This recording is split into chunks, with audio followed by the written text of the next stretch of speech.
Hello guys, welcome back po sa ating channel. Kumusta po kayo? Thank you sa mga bagong subscribers.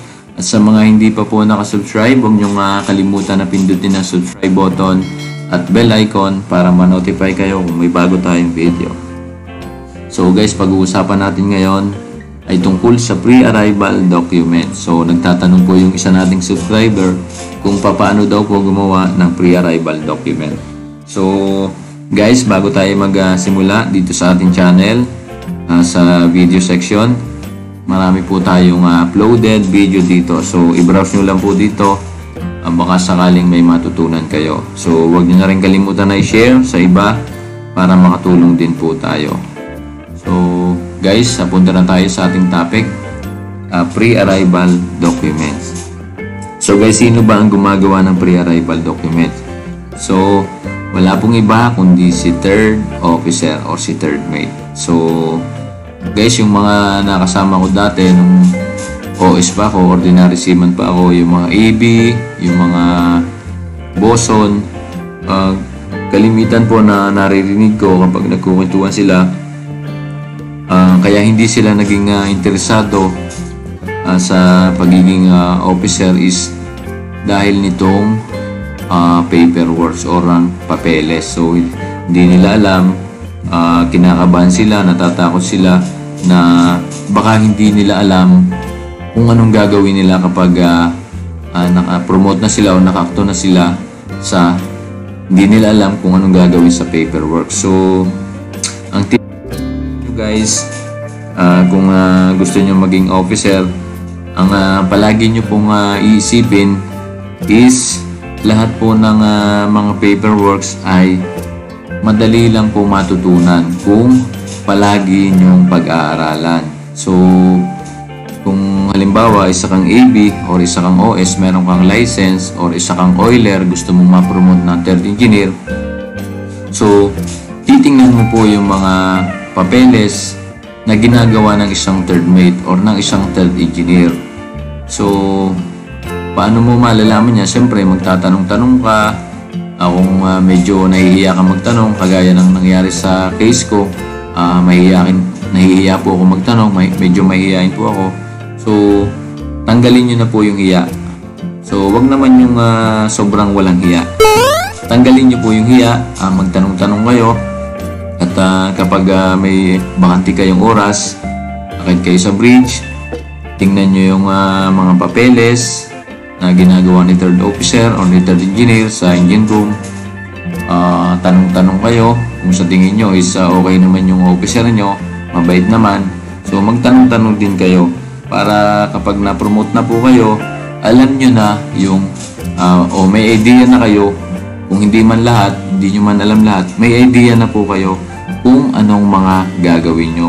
For example, yung mga certificates, tingnan nyo po kung ano yung mga ginagawa ni third officer sa mga certificates. So palagi po yung may folder at may listahan, yung mga lahat ng certificate nakasulat dyan.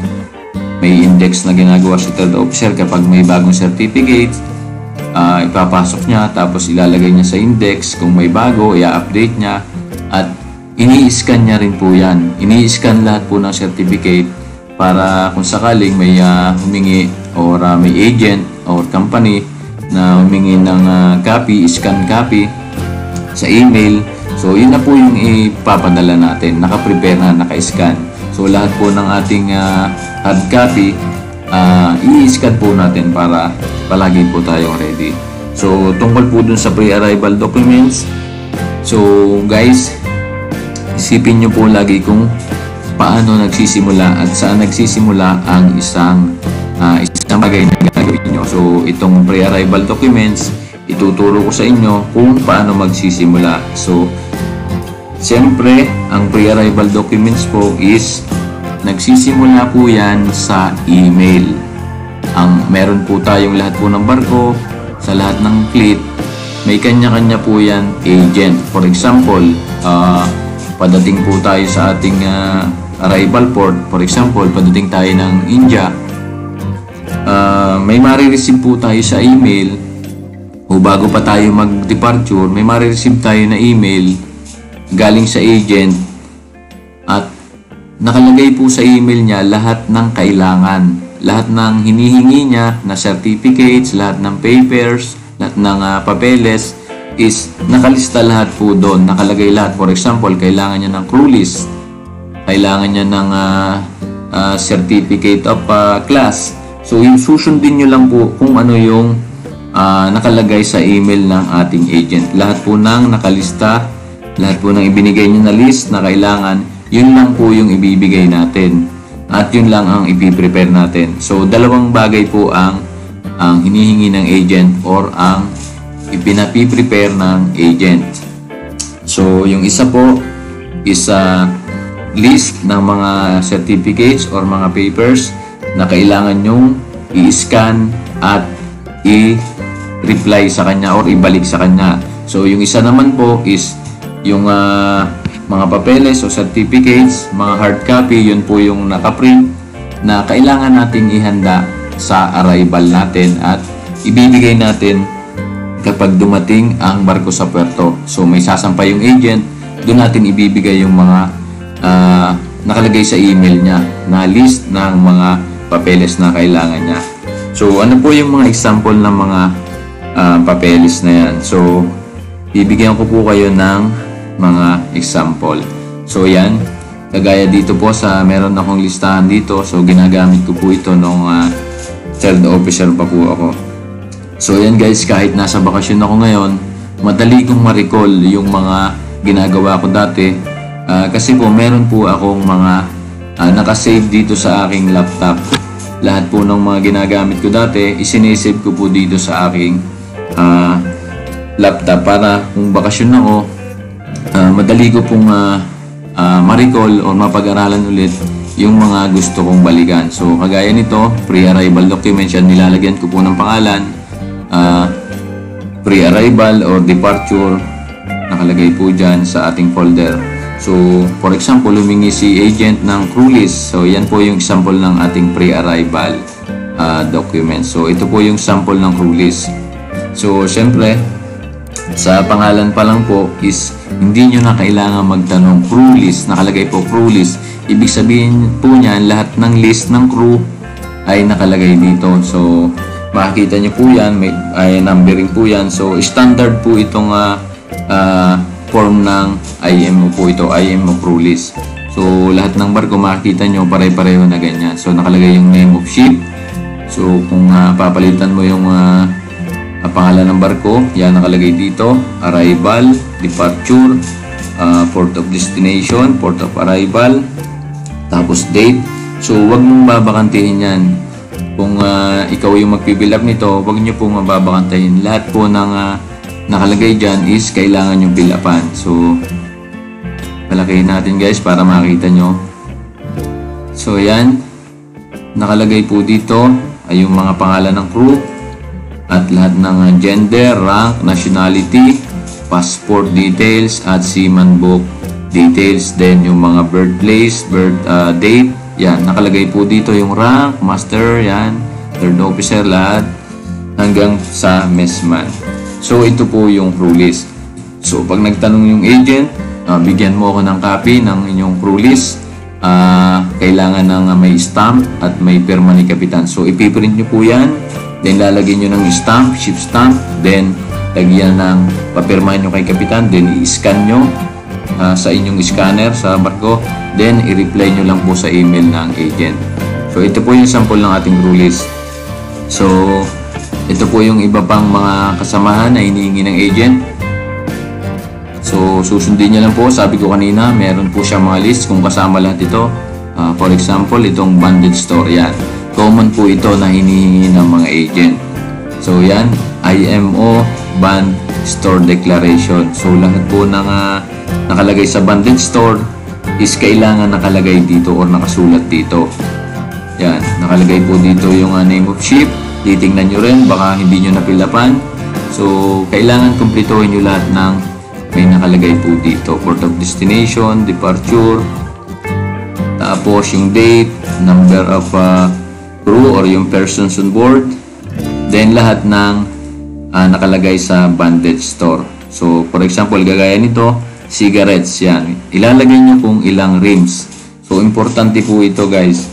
Dahil kapag mahigpit po yung pagdating natin sa puerto, tapos hindi nakalagay kung ilan yung tamang bilang, so may karapatan po ang authority na kuhanin sa atin yung hindi nakalagay sa ating inventory. So, yan po yung banded store declaration. Ito naman po yung nil arms and ammunition declaration. So, ito po yung parang certificate nyo or yung magpapatunay sa inyo na wala kayong mga arms and ammunition on board, wala kayong animals and mga cars on board, passenger, wala kayong stowaways. So, ito po yung magpapatunay. Kailangan may perma ni kapitan at may stamp. So, importante po itong mga papeles na ito para sa ating barko. So, iingatan nyo pong magkamali dito. So, anong gagawin nyo po? Palagi nyo pong i-double check kung sakaling mapirma na ni kapitan at may stamp na, i-double check nyo pa rin. Tingnan nyo pa rin po yung ginawa nyo kahit may pirma na. Para kung sakaling may mali or may papalitan, habang wala pa kayo sa arrival port is mapalitan nyo na po. So, yan. Ito yung mga provision.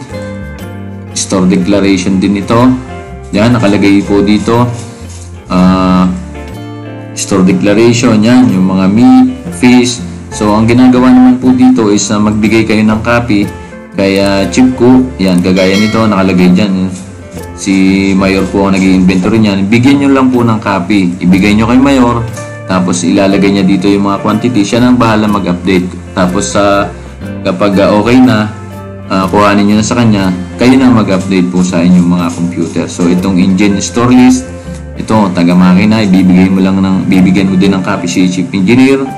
Then, itong deck store, ito naman kay Chief Mate. Bigyan mo sila ng copy, then ikaw yung mag-update. So, yan po.